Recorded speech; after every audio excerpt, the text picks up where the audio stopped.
It's great to see so many of you from all over the world participating. So I think we'll get started, and hopefully if there are others who want to join us, then they'll do so in the next couple of minutes as we begin the introduction. So my name's Kate Whittington and I work on the learning team here at Girls Not Brides, and I'm delighted to be joined by my colleague Layla Billing, who's Head of Partnership Development. So a couple of housekeeping notices before we get started. I'm going to ask all of you to remain on mute for the duration of the webinar unless there are interactive activities.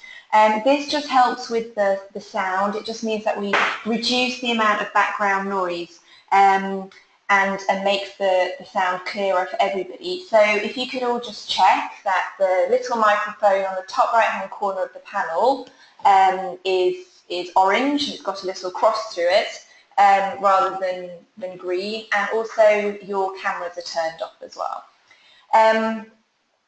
We also encourage you to write any questions and comments in the chat box, which is also located in the panel just at the bottom, and feel free to kind of do that throughout the duration of the webinar, and what we'll try and do is have a bit of a Q&A session towards the end.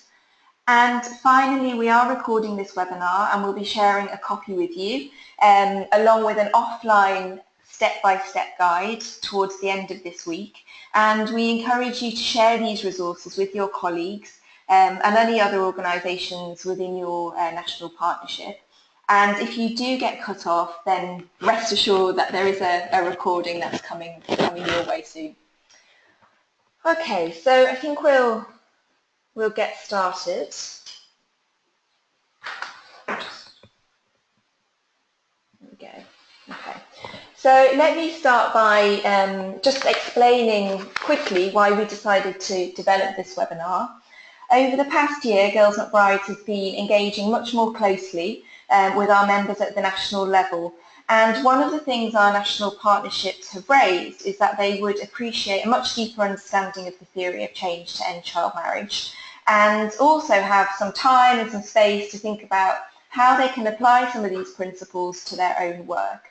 So we decided to design this webinar for members of Girls Not Brides national partnerships across the world, and I'm really pleased to see that today we've got participants joining us from Uganda, Nepal, Mozambique, and some of our members in the UK as well. So that's great to see. So in terms of what we want to cover in the next hour, we're going to aim to do three things today. So first of all, we want to give you an overview of the Girls Not Brides theory of change to end child marriage. So I'll be talking you through that first of all, and signposting you in the way of some additional resources in case you want to read further about this document. Then we're going to talk to you about why building a theory of change with your national partnership can be of value to the work that you do collectively at the national level. And finally, we want to give you some practical tools so you can go away and start this process. So if we turn to the Girls Not Brides theory of change. So we decided to embark on this process back in 2014. And it was a process that was led by the Secretariat, but we had input from over 150 of our members and partners, all who wanted to come together and contribute to this process so that we can better articulate all of the things that we need to do if we're to work to end child marriage. And so when I'm talking to people about why we decided to develop this theory of change, I normally focus on 3 points. The first one is that we wanted to build a holistic understanding of what it'll take to end child marriage. So a couple of years ago, child marriage was firmly on the agenda, but there was still very much a gap in the field to think about what a coordinated and an effective response looks like. And so having a theory of change helps us to articulate all of the things we need to do in a very clear and effective way. And I think the desire of all of these members and partners who wanted to get involved and contribute really reinforces the second point that I've got here on the slide, which is about needing to facilitate greater partnership and collaboration between diverse actors. So within our membership here at Girls Not Brides, you'll know that we've got very small organisations working at the grassroots, all the way through to big INGOs who are working, maybe at a more national or even an international level. And all of these organisations are working very much from different perspectives, but all working towards ending child marriage. So you might have people working on education, it could be health, economic empowerment, or even coming at this from a human rights perspective or poverty alleviation. So having a theory of change helps us to bring all of this diverse work together and helps us to demonstrate that solutions are varied and that they cut across different sectors, while also of course recognising that these solutions must reflect and be tailored to the drivers in each community. It also helps organisations to understand how their work contributes to this ultimate vision that we've set. And so, for example, if I'm working in rural Pakistan and working to end child marriage through getting more girls into school, looking at this theory of change helps me to see how my work fits into the bigger picture. And ultimately, if we've got better partnerships and we're collaborating with other civil society organisations, we're better able to articulate to a wide range of stakeholders what we need to do to end child marriage. And finally, having a theory of change also gives us the grounding to start thinking about some of those indicators that we need in order to be able to measure our progress towards ending child marriage. And since the theory of change was launched in 2014, the Secretariat has continued to work in this area, developing some recommended indicators for our members. So for those who are interested, I can signpost you to those resources later on. Complete. Oh, sorry, I'm just going to, we've got some new attendees, so I'm just going to mute you. Sorry about that, but just keeps the background noise down. So in terms of the theory of change then, so before we get into the detail and work our way through the diagram that I've got to show you, there are some guiding principles that are really intrinsic to this theory of change. So first of all, and it feels quite obvious saying this, but I think it's always worth pointing out, that this theory of change focuses specifically on girls. So this is very much a conscious decision that was taken when we were developing the theory of change, and it's certainly not one that's intended to negate the impact of child marriage on boys, because we know that this is a practice that affects boys and the consequences can also be harmful. But we do know that girls are disproportionately affected by child marriage. And so, for example, if you look at, I think some of the latest figures from UNICEF tell us that about 700 million women alive today were married as girls, and this is compared to about 156 million men. So it's not just about the numbers and the scale though, but we know that the consequences of child marriage are much more severe and long-term for girls. And so that's very much the reason why we've decided to focus solely on girls in this theory of change. Secondly, the theory of change also includes married girls. So although as a partnership we're seeking to end child marriage, we don't want to be neglecting those girls who are already married. And we know again that this is a practice that's affecting about 15 million girls every single year. And so even though prevention is obviously a priority, we need to be thinking about that group of married girls every single year who are living in marriages and suffering a wide range of consequences. And we know that married girls are an incredibly vulnerable group and they need support and specific services if they're to lead a safe and a healthy life. And so for that reason, we're including married girls in the theory of change too. I think it's also worth pointing out that when we're talking about child marriage, we're including both formal and non-formal unions. So just because it's not formalised, so for example, if there's been a religious or a traditional ceremony, we know that the drivers and the impacts can be very similar for those girls. And when I'm talking about this, I normally draw in examples, say, from Latin America, and this is an area that we don't know a huge amount about yet in terms of child marriage, but we do know that a lot of adolescent girls are living in non-formal unions. They're very, very common, and these girls are facing many of the same consequences that child brides in other parts of the world are facing. So, for example, early school dropout, early pregnancy, and high rates of violence. And finally, the last guiding principle that I want to talk to you about is the importance of the vision in the theory of change. So we have a very ambitious vision, which is seeking to address the root cause of child marriage, because we think that it's very important to recognise and to stress that this is a practice that's perpetuated by structural inequalities and discrimination. So by this, we're talking about gender inequality, unequal power relations between men, women, boys and girls, as well as those discriminatory gender norms and stereotypes which we know are particularly prevalent in the communities where child marriage occurs. And so the theory of change is not only about ending child marriage, but it's looking to address these wider gender inequalities across society so that the voice and the decisions of girls and young women are very, they're valued and they're equal to those of men and boys.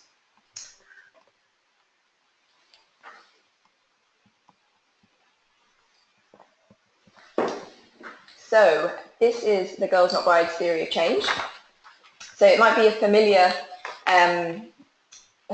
document to many of you, but for those who haven't seen it before, please don't be intimidated. I assure you that it does make sense, and I'm going to talk you through how to read it now. So in total, we've got 7 different levels, all the way from the problem statement at the bottom of the page up to the vision statement at the top. And it's important to point out that unlike some theories of change which seek to demonstrate a causal or linear change, the purpose of this one is to represent a broad view of how change will occur. So for this reason, the outcomes and the results are not directly linked to one another in a causal relationship. So on some theory of changes, you'll see arrows linking a particular outcome or an activity to a set of outcomes or results. And we haven't done this because this is very much high level and it depends on the activities and the context in which you're working, which will determine how change occurs. So for this reason, we're not going to go into too many of the assumptions because when you're developing a theory of change for a specific context, you will need to do that. But because this is high level and trying to show all of the different activities that need to take, there simply wasn't space in this theory of change to go into that level of detail. But this is something that Layla will talk to you a little bit more about in her presentation, because this is a crucial part of developing a theory of change, having time to think about why you want to do certain activities and the changes that you're expecting to see from doing them. So that's just to make that clear.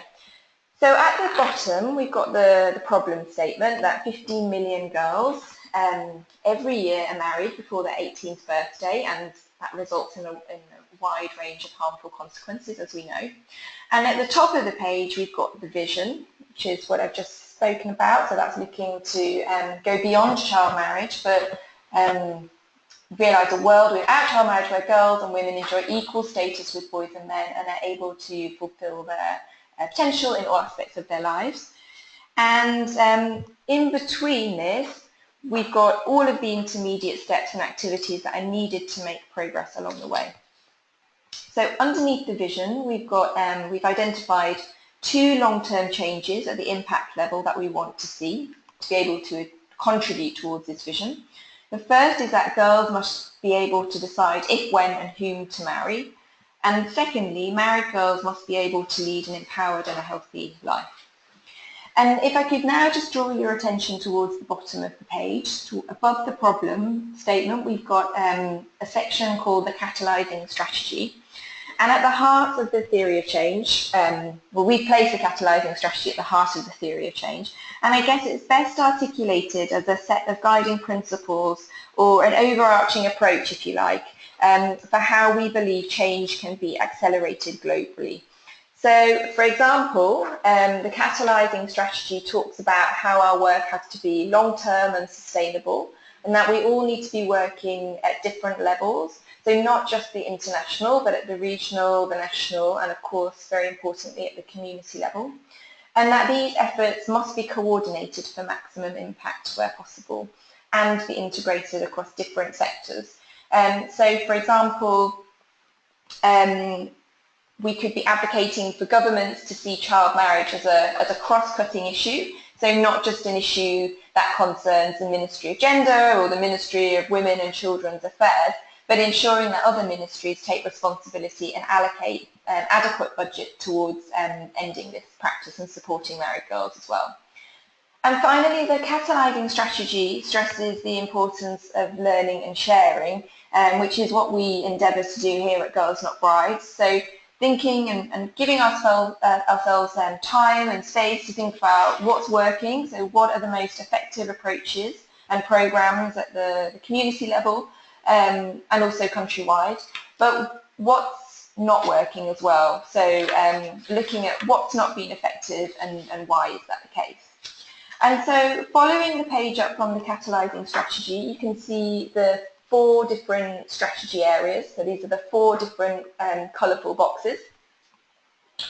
And these are the 4 areas that have been identified by our members that we think are integral to efforts to ending child marriage. So the theory of change is not going to be everything to everyone, and you might think there are things that are missing here, but what we've tried to do is get a general high-level sense of the key things that need to take place.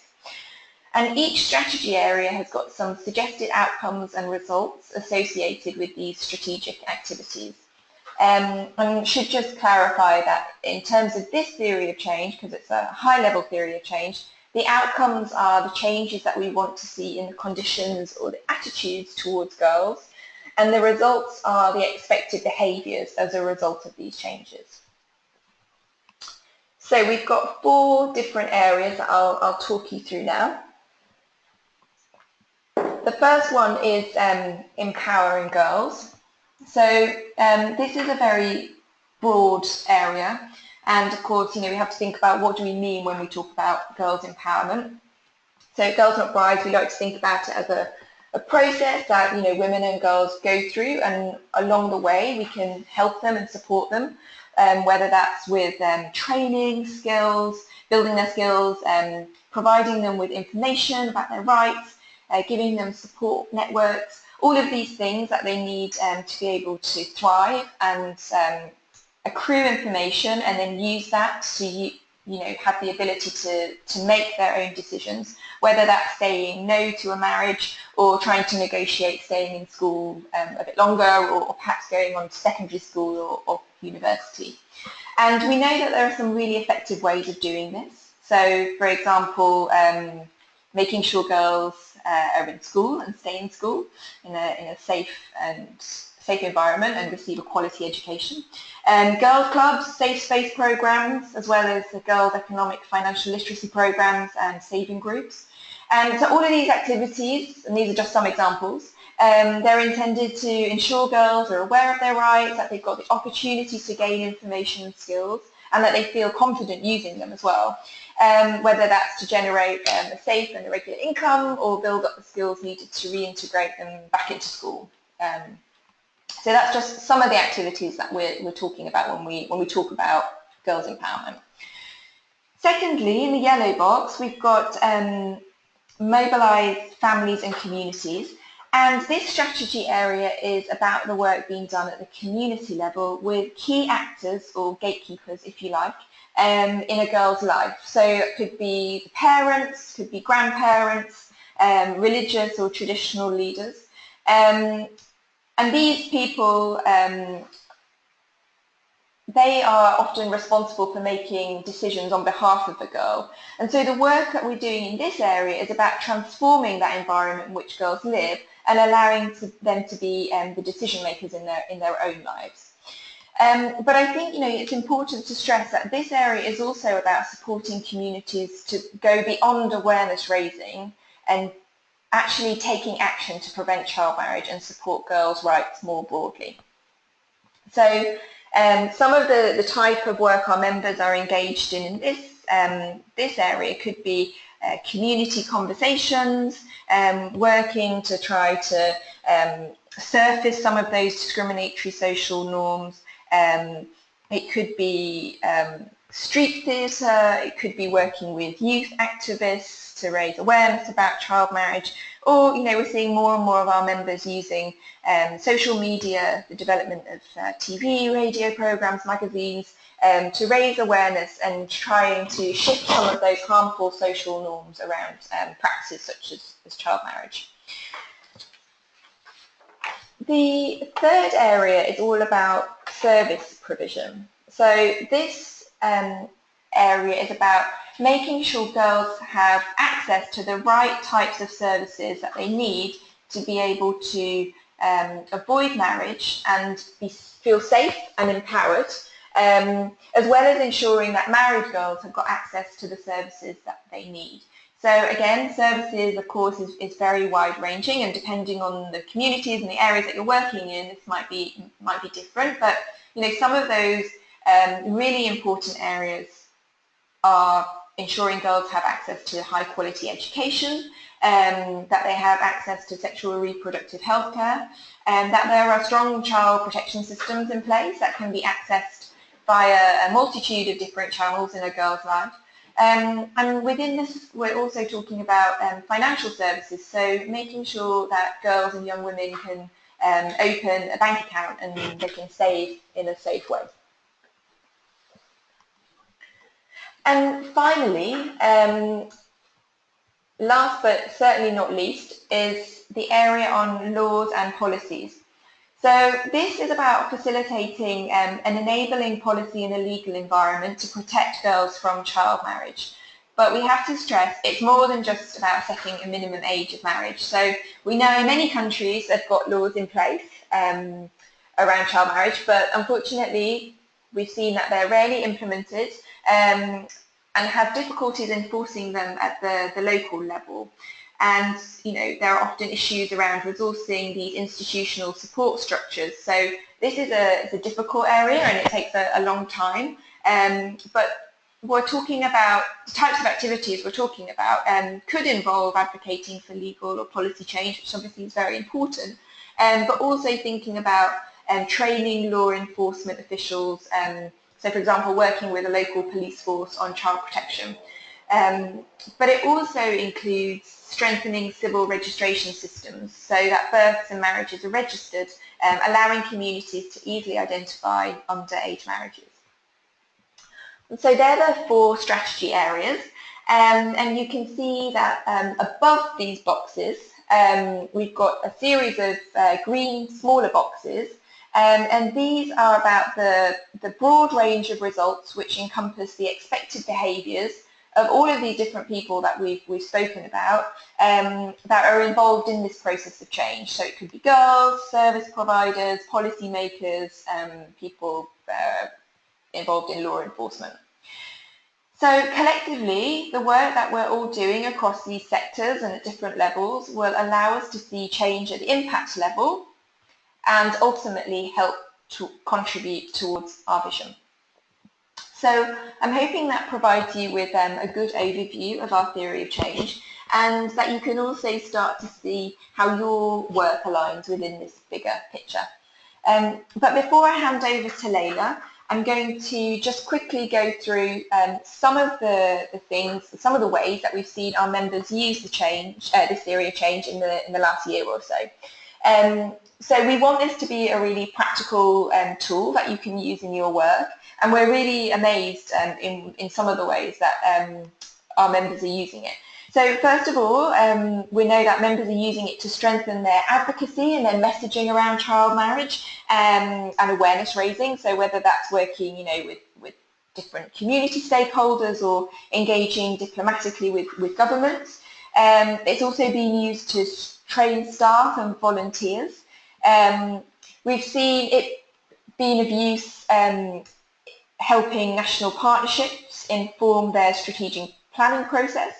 And excitingly, in Nepal, we have Girls Not Brides Nepal have been using this theory of change to help inform the development of the national strategy to end child marriage. So This national strategy has been in development for a year or so now, and it's a process that's been led by the government, but very much civil society has been involved along with UN agencies. And this theory of change really helped to give them the foundations that they could then build on and get much more context specific about what was happening in Nepal. And we have a quote from Dr. Kiran, who's the Joint Secretary to the Ministry of Women, Children and Social Welfare in Nepal. He said, "Without Girls Not Brides theory of change, we wouldn't have known where to start when we were drafting the strategy to end child marriage." So we're really happy that it's been used in this way.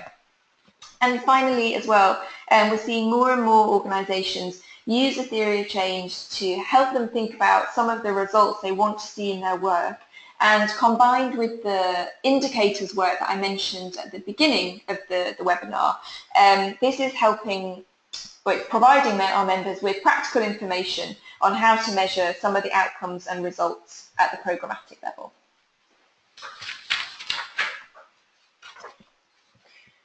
So I'm going to hand over to Layla now, who's going to talk to you more about why developing a theory of change can be of value to our members within national partnerships.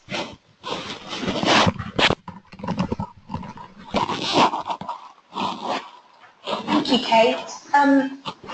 So hello everyone. We've heard lots today about the Girls Not Brides theory of change, but I'm now interested in asking you, why do you think your national partnership or the national group or network or alliance you work with might want to develop one? What might some of the benefits be?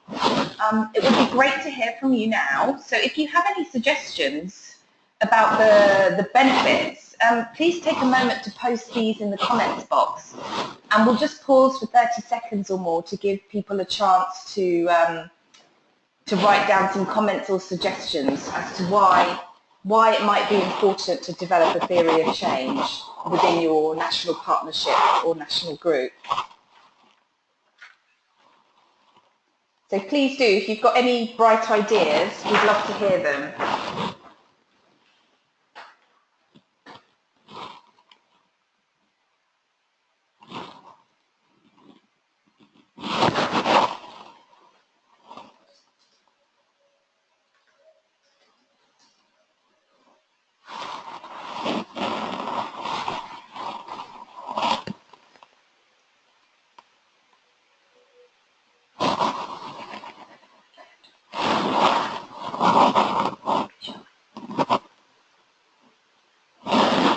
Well, I haven't had any responses, but while I'm sure some of you are still thinking about it, but while you're doing that, let me suggest a few persuasive arguments. First of all, I think it's important to make the point that it's really, really crucial that your group is clear on why you're embarking on this process and what some of the benefits might be. So some suggestions that we have about why developing a common theory of change might be useful are that firstly, it can build a shared understanding of the desired change you hope to achieve as a group, but also how you're going to achieve it. The process helps to identify hidden assumptions or different views that members of the group have, and it will enable you to discuss these in order to reach consensus. And we'll talk about this a little bit more in a minute when we discuss assumptions. I also think the process can be a valuable tool and a valuable aid in supporting partnership working. It can really help members of a national group clarify roles and responsibilities, and also to understand the specific ways that they're contributing to the work of the wider group. If you want a digestible way to communicate externally the work you do as a group, a summary diagram of your theory of change can be extremely persuasive. I'll be showing you some examples of these later on in the webinar.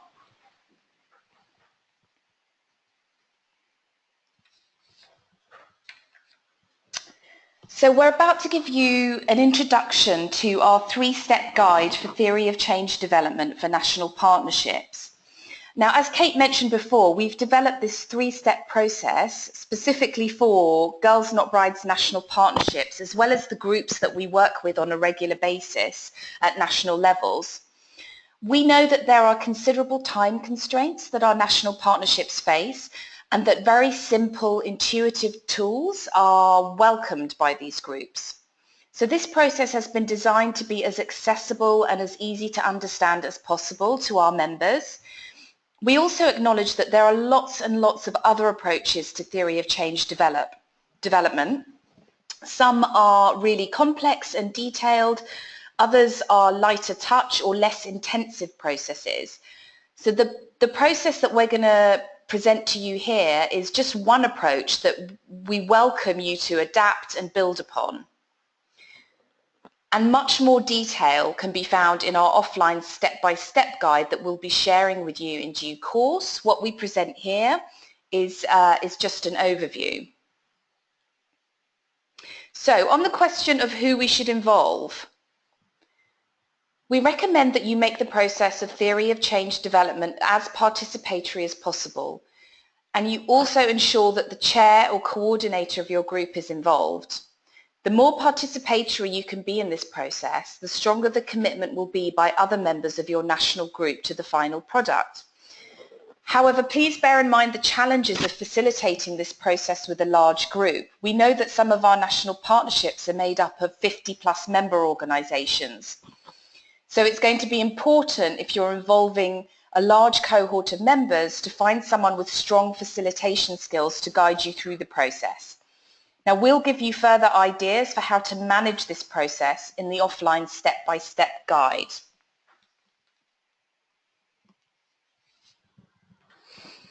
So step one is about revisiting your situation analysis. Now, some of you, I know, have already carried out a situation analysis or a problem analysis to inform the work that you're doing collectively as a national partnership. And some of you, I know, have not yet had a chance to do this. But one of the things the Girls Not Brides Secretariat has found in working with its members is that there's often scope to strengthen the gender analysis component within these situation analyses. So as Kate has already explained, an analysis of gender and an understanding about gender inequalities was central to the way that the Girls Not Brides theory of change was developed. So if your group hasn't yet done a situation analysis, then we urge you not to rush into developing your theory of change until you've done so. If you have done one, there's always value in revisiting it and checking that your gender analysis is sound. The offline step-by-step guide is going to give you a really comprehensive list of areas that you might want to consider exploring as part of your situation analysis. But just to give you a taster now, some of the questions you might want to explore include, well, first of all, an obvious one is exploring the key drivers of child marriage. And as Kate has said, these are highly context specific. And the value of doing this collectively as a national partnership is that it'll be the case that different members of your group may work in different regions, where the drivers of the practice are really different. So exploring drivers collectively in this way can make your analysis extremely rich and can give you an accurate representation of the issue in a national context. But also it's worth exploring what are some of the norms relating to age and gender that are contributing to the problem. For example, what are the levels of what levels of participation in decision making do women and girls enjoy? For example, within the household, at community level, in the formal decision-making sphere. This is a really important area of analysis, very linked to the concept of women and girls empowerment, as ability to participate in decision-making will affect women and girls' ability to make decisions regarding marriage choices, as well as choices relating to their own reproductive health. But also think about some of the norms in your national context relating to children. So how does the community feel about child participation and the participation of girls in particular? Again, you'll remember that girls' empowerment was a central outcome area of the Girls Not Brides theory of change. So it's extremely important to investigate and explore the extent to which girls are empowered currently. So let's move on to step 2. Step 2 relates to identifying your goal and your desired outcome areas. Now, if you've already developed a version of these within your national partnership or the national group you work within, then here is the time where it makes sense to revisit them. But if not, consider what's the ultimate goal that your national partnership is working towards. Is it plausible? Is it realistic? Then consider what are the 4 to 5 long-term changes we want to achieve as a direct result of our collective work in the group. It's really important to make sure that these outcome areas are directly linked to and are addressing some of the key areas identified in your situation analysis or your problem analysis. Now, here's where you might want to refer back to the Girls Not Brides theory of change to help you. You might want to consider whether it makes sense to group your outcomes according to the outcome areas in the Girls Not Brides theory of change, as this can sometimes provide a very useful framework for thinking about outcome development. So just to remind you, these outcome areas include girls, and within that, remember to think about not just at-risk girls, but also married girls, families and communities, services, laws and policies. I want to give you some top tips here to help you get through step 2. If you're identifying outcomes as a group, which I hope you will be, then you may find you've got a very long list of potential outcome areas to work on. So prioritization is going to be necessary. To help you prioritize, consider the following factors or criteria. Which areas can we have the most impact upon based upon our available skills? Which areas do we as a group have the appetite, the energy, and most importantly, the passion to work on? And finally, critically consider, are we really focusing our efforts on tackling gender inequalities? Now, as you go through step 2, the process can also help you to identify gaps in your membership base of your national partnership or your national group or alliance. There may be important driving factors or issues that are exacerbating the problem of child marriage, and you may have an important outcome area that you'd really like to work on, but through a group discussion you realise you don't really have the members equipped with the necessary expertise to address these. This might make you decide you need to increase your membership base to respond to this need. Or perhaps as a group, you might like to think about how the Girls Not Brides Secretariat could support you to fill these skills gaps. So if this is the case, it's important to discuss this with whoever your staff focal point is in the Girls Not Brides Secretariat. Let's move on to step 3. So we've looked at developing a goal and some outcomes. Now it's time to consider what the strategies and activities that are needed to bring about change. What types of activities are going to help you to achieve your outcomes and your goal? So the diagram on this slide builds upon the outcomes and the goal you identified earlier, and it's starting to look more and more like a logic model. Now, most Girls Not Brides national partnerships will have worked with some version of a logic model, which are typically created during program development to help you think through and show the logic of how program activities are going to produce outcomes and your goal. There are many different ways to display a logic model and many different terms for each of the elements, steps or stages in the logic model. But we're going to use this common, simple version of the logic model as presented on this slide, which basically represents how the activities that you do collectively as a national group lead to the outputs and outcomes that you're expecting to achieve your ultimate goal. So step 3 is the time for you to discuss in your group what needs to happen to achieve these long-term outcomes. Who or what needs to change? And again, at this stage, it might be helpful to refer to the Girls Not Brides theory of change. Are some of the strategies identified in the theory of change helpful pointers here? There may be other strategies that are relevant for your context. So just to remind you about the strategies, these related to empowering girls, mobilizing communities, providing services, establishing and implementing laws and policies. A top tip for step 3 relates to the importance of developing strategies and activities that you as a group can collectively contribute to. And once again, there'll be a need to prioritize. Some ranking tools and voting exercise can help you to prioritize activities or strategies. And we'll give you some examples of these in our offline step-by-step guide.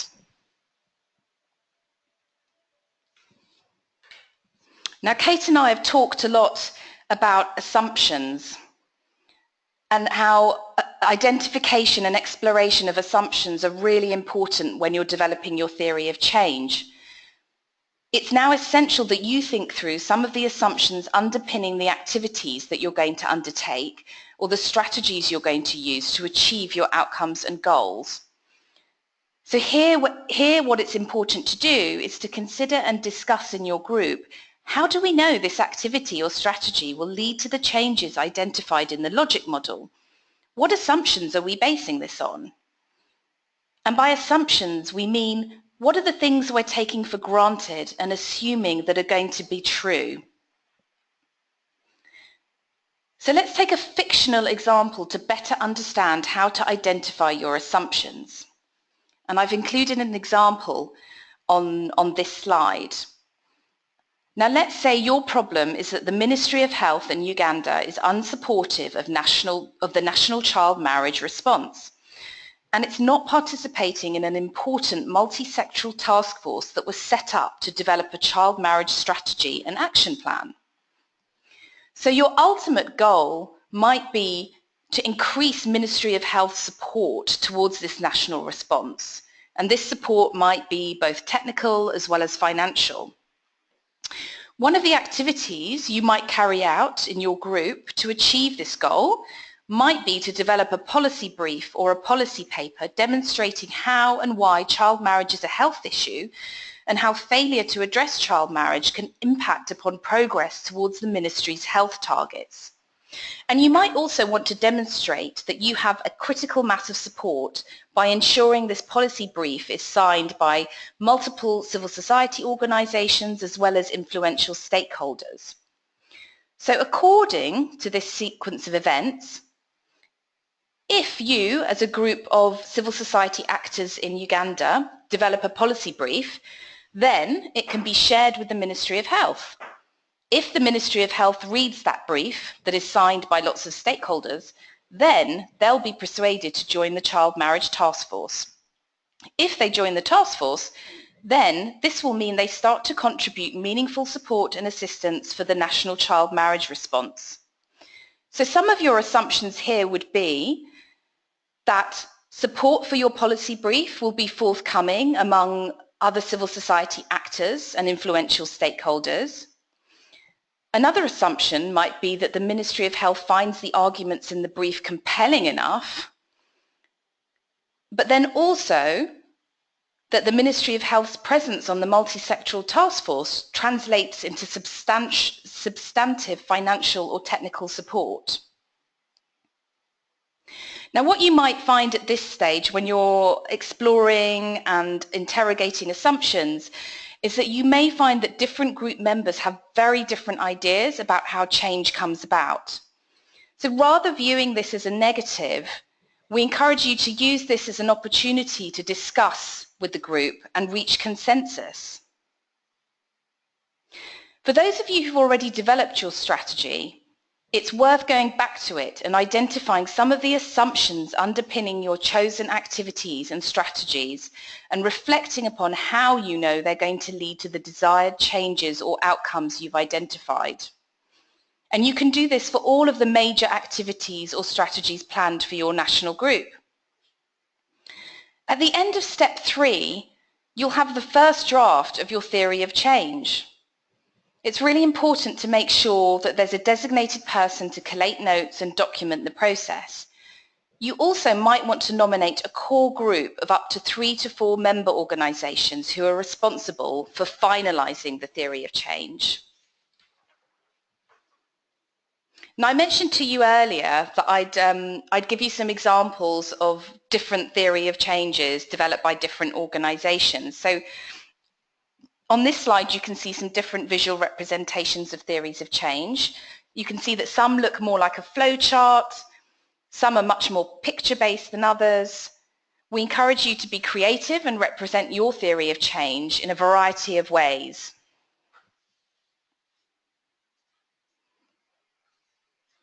My final top tips for the whole process, for the whole step-by-step process.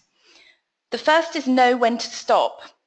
Don't waste time as a group worrying about wording or getting stuck on specific causal links. Rather, ensure broad consensus on the assumptions underpinning your theory of change. Secondly, remember to refer to our offline guide for more tips on how you can facilitate the process in your own national group. And finally, I know many of you will be asking the question about when's the best time to develop a theory of change. Well, it can be developed at different stages throughout the programme cycle, although an ideal time would be to develop it in parallel with developing your national partnership strategy.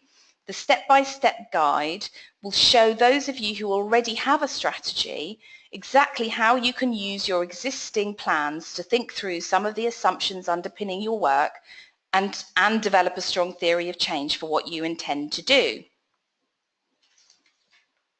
I'm going to hand over to Kate now, who's going to help us wrap up the webinar and go through some of the next steps.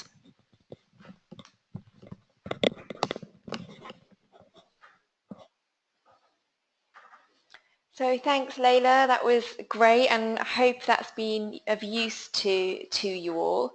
We're trying to keep this webinar to an hour, but we do have a little bit of extra time. We've got 10 minutes still, so if anybody does have questions and comments, then please feel free to put them in the chat box. I can see one there already. And while you're thinking about any questions you might like to ask us, I'll just talk you through next steps. So, like I said at the beginning of the webinar, we are recording it, and we've also got a much more detailed offline step-by-step guide, and we hope that these will be available probably towards the end of this week, beginning of next week. We'll share those with you as soon as possible. Please do share them with other people in your organisation and within your national partnership. We hope they're of use to you. And please also feel free to provide us with some feedback as well on those resources. Girls Not Brides National Partnerships. We'd encourage you to discuss this webinar with the chairs and the co-chairs of your group, and if possible, allocate some time in your next meeting to reflect further. And if you are a Girls Not Brides National Partnership and you need some technical support or want to discuss any of these things that we've covered today in a bit more detail, then please do feel free to contact myself. So it's kate.whittington@girlsnotbrides.org, as well as Lara, who is on our partnerships team and works very closely with our national groups.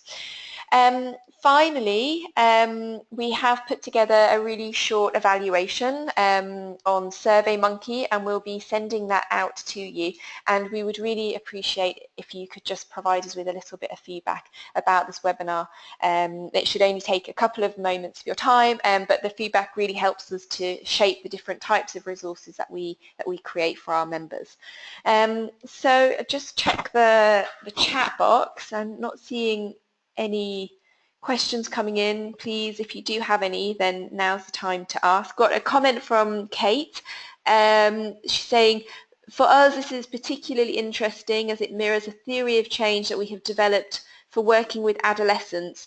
So rather than developing a separate one, it would be about integrating these elements to address child marriage in our work with adolescents affected by HIV. Very interesting. Okay, that's really good to hear. And yeah, I mean, the theory of change that we have, can be used in different ways. And so, for example, HIV is not directly mentioned, but it does come under, of course, girls' empowerment. It could be service provision, talking about providing girls with the support services that they need to be able to live a healthy life. And in terms of, we've got a question coming through here. So thank you very much, Kate and Layla. My question is, what is the difference between a logic framework and a theory of change? And Layla, I know that's something you touched on. Do you want to answer that one? Yeah, so just, I think the question is about what's the difference between a log frame and a theory of change. I know some of you, well, most of you, I think, will be familiar with developing log frames. I think there's a variety of differences. I mean, usually log frames have a really standardized format. There is some variation, but generally log frames do look very similar. But as you can see in the examples of those theory of changes that I shared with you that other organizations have developed, I think there's much more variation in the theory of change process. There's also no limit to the number of steps within the logic model that you can take within a theory of change, so it offers that level of flexibility. I also think that within the theory of change process, there is much more focus on assumptions and really exploring and interrogating how change occurs. And while as part of log frame processes, you would be required to identify assumptions, the real focus of a theory of change process is really looking into that further and spending much more time thinking about whether the process you've identified is going to deliver the outcomes you hope to achieve. So I hope that helps, and it's a very good question, and we'll make sure that's covered in our offline step-by-step guide as well.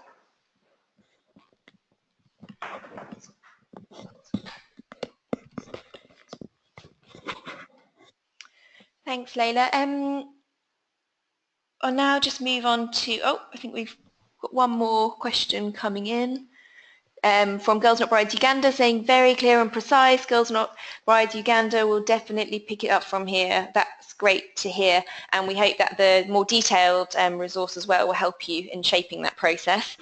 So in terms of, if anyone has any more questions, please feel free to add them to the chat box. One from Lara, we've got, is the theory of change intended as a strategy for the field? So this is one that I can answer. So no, it's not really, because this is about a high-level overview of all of the different things that need to happen for us to work together to end child marriage. And what we'd encourage you to do, as Layla's been talking about, is develop something much more country and context specific. However, saying that, I would encourage you to look at some of the guiding principles in the catalyzing strategy, because I think there are some really good principles there that you can use to guide all of our efforts at the national level as well. Thank you for those questions. I think we'll wrap up. Another one. So, as a national partnership, are we allowed to copy parts of the Girls Not Brides theory of change? Absolutely. This is very much a resource for you. This was developed by you, and it's for you. So we want you to use it in whatever way is helpful. And as we saw with Girls Not Brides Nepal, they very much use this theory of change as a foundation for the development of their national strategy to end child marriage. But saying that, of course, with the caveat that it has to make sense in your national context. So we'd not encourage you to copy and paste it and say this is our theory of change, but really think about the drivers of child marriage in your communities and your country, and the types of activities and outcomes that you want to see. So thank you for all of those questions. They're really helpful. And I'll finish by just signposting you in the direction of some further resources.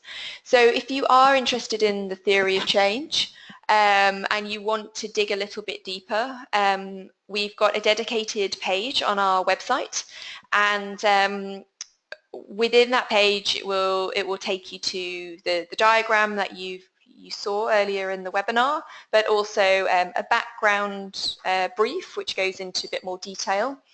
And we've also developed an interactive version, which I would encourage you to look at. The interactive version helps to simplify the process, and it's really useful if you're trying to talk people through it.